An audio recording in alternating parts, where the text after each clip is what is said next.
നിങ്ങളുടെ favourite shows ഇനി ഒരിക്കലും മിസ്സാവില്ല. ഇപ്പോൾ C5 കാണും നിങ്ങളുടെ ഫേവറേറ്റ് ഷോസ് തികച്ചും സൗജന്യമായി.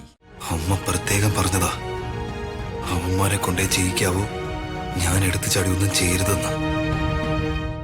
ഷാജുവിനെ കാറടിപ്പിച്ചത് ഞാനായിരുന്നെന്ന് അമ്മയെങ്ങാനും അറിഞ്ഞ അതോടെ എല്ലാം തീർന്നു. അമ്മ തോണ്ടപാടും.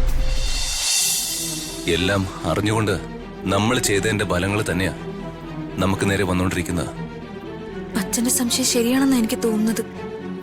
രാജു അച്ഛന്റെ ഒപ്പം വീണ്ടും നിൽക്കുന്നത് അച്ഛന്റെ എതിർ സ്ഥാനാർത്ഥികൾക്ക് ഇഷ്ടപ്പെട്ടിട്ടില്ല. രാജു അവരിൽ ആരെങ്കിലും ഒരാൾ തന്നെ ആയിരിക്കും രാജുവിനെ. ഒരിക്കലും അല്ല മാഡം, അക്കാര്യത്തിൽ വർമ്മ സാറിന്റെ കണക്ക് കൂട്ടലുകൾക്ക് പിഴവ് സംഭവിച്ചിട്ടുണ്ട്. അതെ മാഡം, നിങ്ങൾ കരുതുന്ന പോലെ ഒരു ആക്സിഡന്റിലൂടെ എന്നെ തീർത്ത് കളയാന്ന് വിചാരിച്ചത് വർമ്മ സാറിന്റെ രാഷ്ട്രീയ ശത്രുക്കളൊന്നുമല്ല. പിന്നെ ആ പോലീസ് ഉദ്യോഗസ്ഥൻ ആക്സിഡന്റിനെ കുറിച്ച് സംസാരിച്ചപ്പോ ദീപകിന്റെ മുഖഭാവം രതിക മേഡം ശ്രദ്ധിച്ചായിരുന്നോ? ഇല്ല രാജു. എന്നാ ഞാൻ ശ്രദ്ധിച്ചു. അതുവരെ നോർമലായിട്ട് ബിഹേവ് ചെയ്തുകൊണ്ടിരുന്ന അവന്റെ മുഖത്ത് ആ കാര്യം കേട്ടപ്പോഴുണ്ടായ ഭയവും വേവലാതിയും ഞാൻ കണ്ടു. ഞാൻ അത് കണ്ടു എന്ന് മനസ്സിലായപ്പോ അതിവിദഗ്ധമായി അതവൻ മറക്കാനും ശ്രമിച്ചു.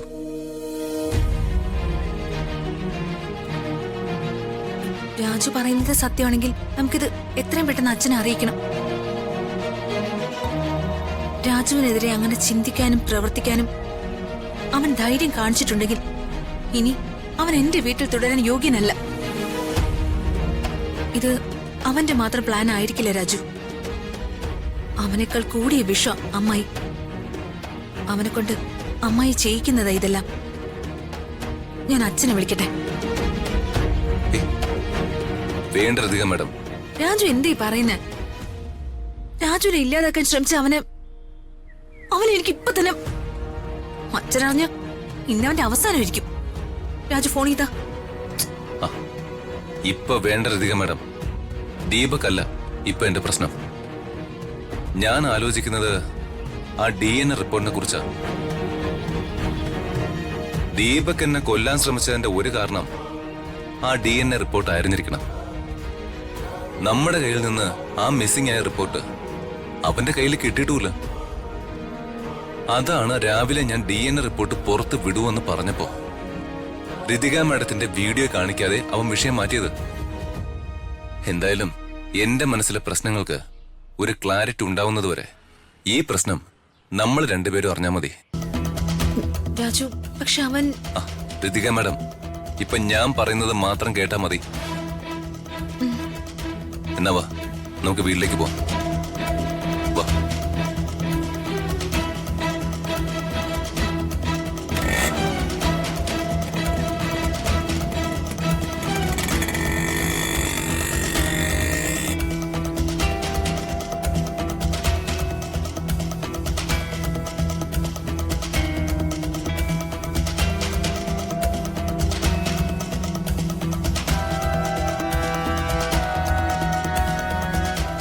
എന്താടാ ഇങ്ങനെ പന്തം കണ്ട പെരിച്ചാഴി പോലെ നിൽക്കുന്നേ? നിനക്ക് എന്തോ പറ്റി? അല്ലമ്മേ, അമ്മാവൻ രാജുവിനുണ്ടായ ആക്സിഡന്റിനെ കുറിച്ച് അന്വേഷിക്കാനേ സ്പെഷ്യൽ വിങ്ങിനെ ഏർപ്പാടാക്കിയില്ലേ? അതിന് നീ എന്തിനാ ഇങ്ങനെ നഖം മുഴുവൻ കടിച്ചു തിന്നുന്നേ? അവനെ കാറെടുപ്പിച്ചത് നിന്റെ അധോലോകത്തിലെ കൂട്ടുകാരല്ലേ? അതെ, എന്നാലും എനിക്കൊരു പേടി. എന്തിന്? നീ അവർക്ക് ഞാൻ തന്ന ക്യാഷ് മുഴുവൻ കൊടുത്തതല്ലേ? കൊടുത്തു. പിന്നെന്താ ഇവിടെ ഇപ്പൊ പ്രശ്നം? എങ്ങാനും ആ പോലീസുകാർ അവരെ പൊക്കിയ അവര് കുറ്റസമ്മതം നടത്തില്ലേ? പൊന്നു മോനെ, അവര് കുറ്റം സമ്മതിക്കുമല്ലോ അല്ലേ? അവസാനം കാല് വാരിയാലേ നീയും നിന്റെ പിന്നാലെ ഞാനും സെൻട്രൽ ജയിലിൽ കിടക്കേണ്ടി വരും. അമ്മ പ്രത്യേകം പറഞ്ഞതാ, അവന്മാരെ കൊണ്ടേ ചെയ്യിക്കാവൂ, ഞാൻ എടുത്തു ചാടി ഒന്നും ചെയ്യരുതെന്ന്. ഷാജുവിനെ കാറടിപ്പിച്ചത് ഞാനായിരുന്നെന്ന് അമ്മയെങ്ങാനും അറിഞ്ഞ അതോടെ എല്ലാം തീർന്നു. അമ്മ തോണ്ടപാടും.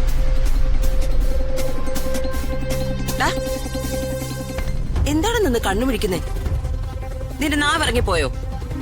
അല്ലമ്മേ, എനിക്കൊരു പേടി. അവന്മാരെങ്ങാനും രാജുവിനെ കാറിടിപ്പിച്ചത് ഞാനാണെന്നെങ്ങനെ പറയൂ? എന്നോട് ചോദിച്ചാൽ ഞാനെന്ത് പറയും?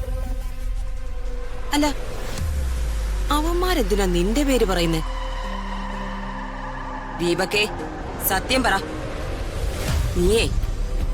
നീ ഞാൻ അറിയാതെ എന്തെങ്കിലും കൃത്രിമം കാണിച്ചോ? ഇല്ലമ്മേ, ഞാനാണ് സത്യം. അല്ല, അമ്മയാണ്. അവരൊക്കെ വാടക ഗുണ്ടകളല്ലേ അമ്മേ. പിടി വീണ തകിടം മറിഞ്ഞാലോ എന്നൊരു പേടി. അതാ ഞാൻ. ഒരു പ്രശ്നം ഉണ്ടാവുമ്പോ അതിന്റെ പോസിറ്റീവ് സൈഡും നെഗറ്റീവ് സൈഡും ചിന്തിക്കണമല്ലോ. അത് ശരിയാ.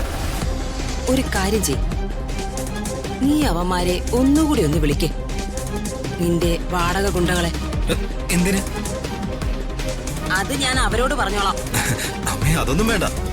അവരോട് ഞാൻ സംസാരിച്ചോളാം. അമ്മ ഞാൻ അവരോട് എന്താ പറയേണ്ടത് പറഞ്ഞാ മതി. കാര്യേ നിസ്സാരോ. നീ അവരെ വിളിച്ച് ആ പോലീസുകാരന്റെ ഡീറ്റെയിൽസ് അയച്ചു കൊടുത്തിട്ട് അയാളെ അങ്ങ് തീർത്തേക്കാൻ പറ. എന്തിന്? അവന്മാരെ ആ പോലീസുകാരനെ കൊന്നതിന്റെ തെളിവ് നിന്റെ കയ്യിലുണ്ടെങ്കിലേ പിന്നെ അവന്മാർ നിനക്കെതിരെ എന്തെങ്കിലും ചെയ്യണമെങ്കിൽ രണ്ടാമതും മൂന്നാമതും ഒന്ന് ആലോചിക്കും. നീ പറയുന്ന ബോംബെ അധോലോക രാജാവൊക്കെ നിന്റെ കാൽ കീഴി വന്ന് കിടക്കും. അവന്മാരങ്ങനെ ഭീഷണിക്കൊക്കെ വഴങ്ങും അമ്മേ? മോനെ ദീപക്കേ, ഇതേ ബോംബെയിലും ബാംഗ്ലൂരിലും കിടന്ന് പീലി വിരിച്ചാടുന്നത് പോലെയല്ല. കേരള പോലീസിൽ ഒരാളുടെ രോമത്തിൽ മുറിവേൽപ്പിച്ചാൽ ബോംബെയിലെന്നല്ല, ലോകത്തിലേതറ്റത്ത് പോയി അവന്മാരെ ഒളിച്ചാലും അവന്മാരെ കേരള പോലീസ് പൊക്കിയിരിക്കും. അത് അവന്മാർക്ക് മനസ്സിലായിക്കോളും. നീയേ ആ ഫോൺ എടുത്ത് അവന്മാരെ വിളിക്ക. ധൈര്യമായിട്ട് വിളിക്കടാ, അമ്മയല്ലേ പറയുന്നേ. വിളിക്ക്.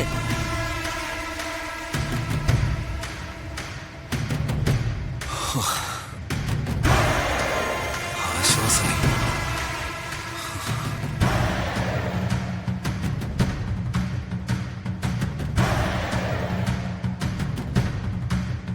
ഹലോ മസൂദ് ഭായ്.